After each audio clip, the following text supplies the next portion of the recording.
Right. Hi, Dave. You came on board with the trust about 10 years ago, wasn't it? Yes, yes. I've been involved with the trust on the committee. And did a bit of geology and did a bit of work on the displays here. Yeah. So your expertise in geology kind of added a huge input into our ability to provide information for people. Yes, and the History Trust was a brilliant place to start for the geology when I started learning about the geology of Islay, and it was a lecture here, in this lecture room here, with Alistair Skelton from Stockholm that got me into geology, helped me write into geology after I'd retired, and got me writing a book and another book on the geology of Islay, and it all started with the History Trust. And I do give the royalties of the book to the Trust. So yes, I've got a lot to thank the History Trust for and I want to put back into it what I got out of it. Yeah, well, that's a good illustration of where our ethos is to enthuse other people with things, and that gave you a whole extra.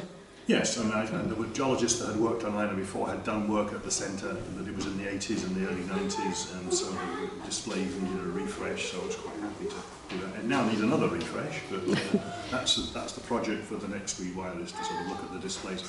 I want to sort of move on from rocks under glass to more rocks that people can hold and touch. And I like to do the geology walks as well, so get people out and about to look at rocks in the field, which is where geology is best done. And that usually brings in a lot of people come on those walks. It seems quite popular, yes. I think it's sort of because to most people rocks are just sort of grey stuff covered in seaweed and lichen, and it's hard to sort of tell. You can't go out with a rock spotting book like you can with a bird spotting book, so people do want it explained to them. And there's a lot of geology research done here as well, so it's not just about explaining to people who are novices, it's also about, it's a wonderful laboratory for learning about historical, ancient climate change, the way the continents moved around all those millions of years ago.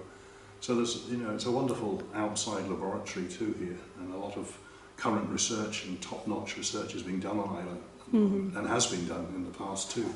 Yeah, I mean, it's great that we get a lot of new people coming in, or different people have different skills. So we've had Alistair Hutchison, who's really keen on fungi, and would give us walks and fungi, and was our treasurer for many years. Yes. Big input.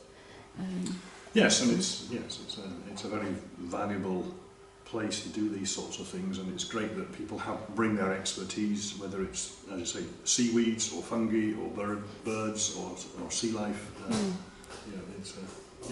And even branching into archaeology, which is also related to it as well. Very good. Thank you.